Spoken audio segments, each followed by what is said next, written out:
Chapter 29. Address on 68th birthday. Only a few more cycles of time.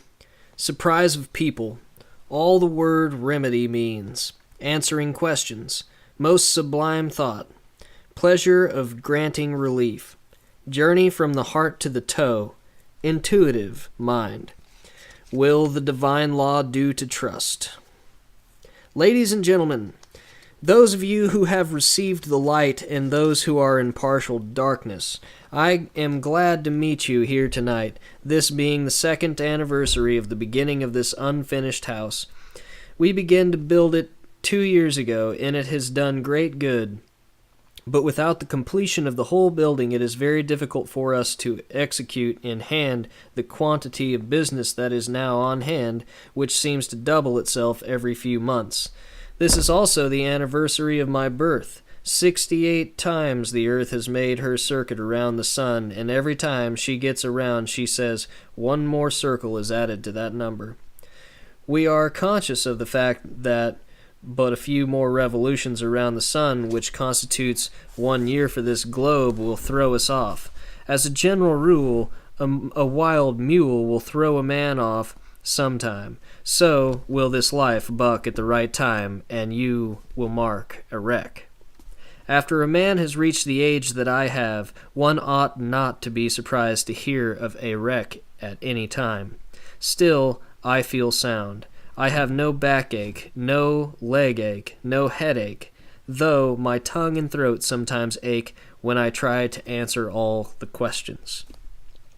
People seem to be surprised as much so as if they had seen 2 suns rise in the morning horizon. They are surprised to see a science and truth of God developed which applies to all men, and that without either taste or odor, a science grafted into man's makeup in his very life. They are surprised to find that the great architect has put in their places within men all the processes of life. He has placed the engine with all powers of life within the body. Nature has been thoughtful enough to place in man all the word remedy means. It is a difficult matter for a man to believe in the use of drugs, to realize this fact. In all our diseases, from birth to death, they seem to have been satisfied with the results of drugs given by our wisest men, our fathers, mothers, or whoever may have administered them. Man is surprised to find God to be God. He is surprised to find that man is made by the eternal, unerring architect.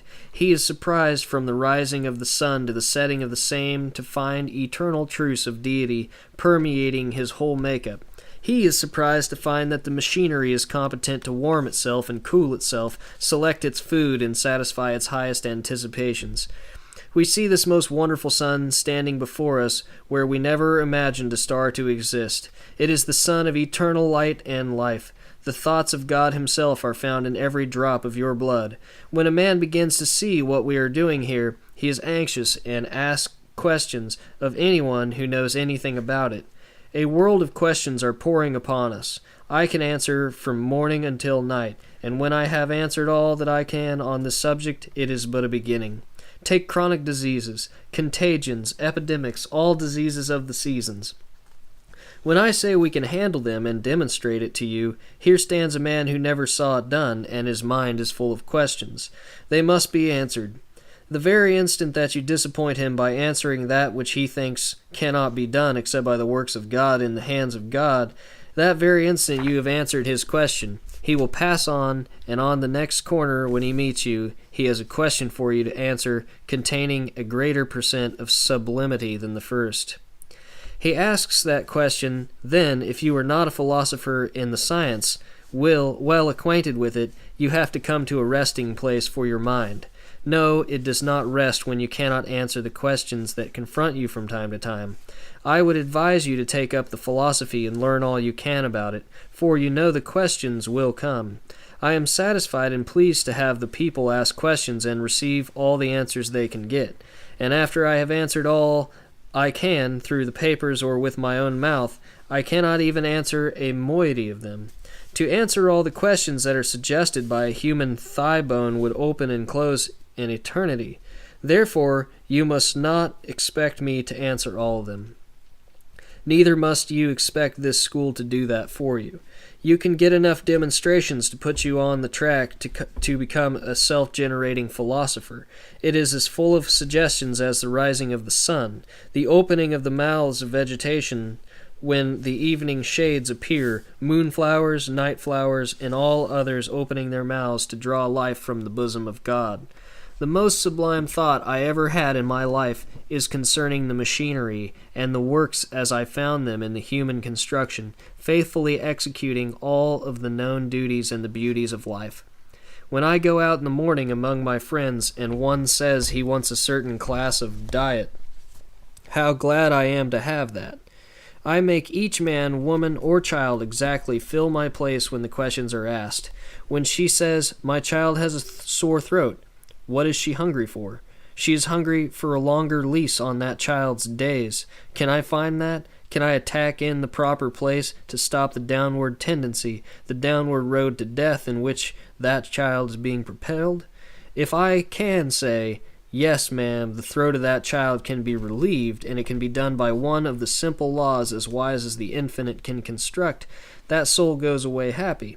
The throat has returned to its normal size, but another person appearing coming down the road that I walk, saying, "I have buried one of my children with flux, and the other is bleeding," what is she hungry for? She is hungry for the word that will relieve that child and continue it in life.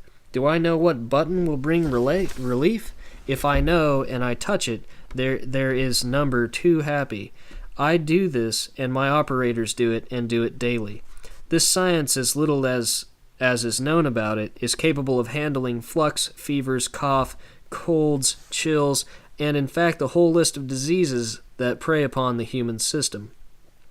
Tonight, after 41 years, I am proud to tell you that I can hand this subject to you as a science that can be plainly demonstrated as the science of electricity.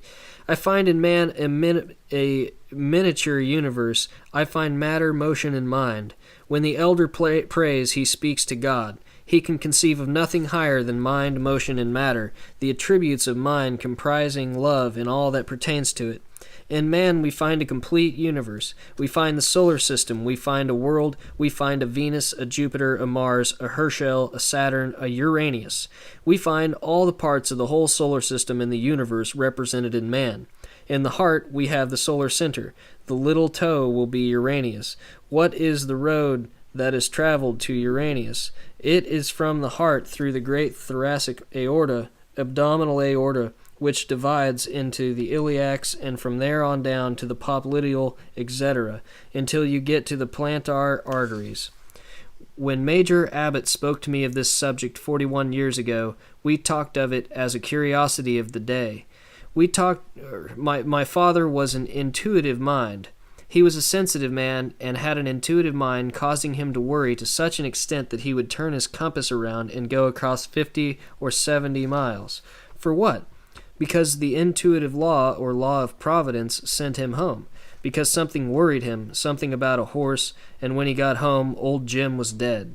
When he was preaching on a certain occasion in the Cheriton Hills, he came to a halt. He says, "I must bring these exercises to a close. I am wanted at another place." By the intuitive law, he said, "I am needed, and will bring these exercises to an immediate close." He stopped right in the center of his sermon, and picked up his saddlebags. He was a physician. And when he got to the door, there was Jim Bozarth telling him to come and see Ed's thigh, which has been broken. There were 50 living witnesses to that then, and I suppose 10 or 20 of them are yet alive. They wondered how old Dr. Still knew when to take up his saddlebags. That is one of the attributes that God puts in man. Will the divine law do to trust in all things and under all circumstances? The tally sheet says no. Look the world over, and you will see men and women of all nations who, while making great pretensions of belief in the infallibility of the infinite, do not hesitate to make themselves drunk with whiskey and opium as a remedy for disease. You will sometimes see the doctor who is called to your bedside get drunk both before and after he makes you drunk. You seldom see a minister who has the courage to rise before his congregation and say, "Our system of healing the sick is worse than all devils. It teaches by precept and example that the wisdom of God is farce, and his laws will not do to trust in disease." By their acts and advice in sickness, many of our ministers, day after day, set aside the divine law and bring God to open shame. They say in the best of language, all of God's work is perfect, with great emphasis on the word perfect, and that his works prove his perfection. Yet do they believe what they say of God and the perfection of his laws? If the minister really believes it, why does he send a man loaded with poison to the sick chamber of his family and drink the deadly bitters himself? He has studied God's law as applied to the anatomy and life of man, that he might know what button to touch to reduce fever, or does he think his acts would be an insult to God of even human intelligence?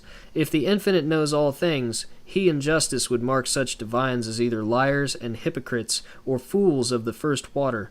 The God of all truth knows full well how many such clerics have been sent to the Keeley cure.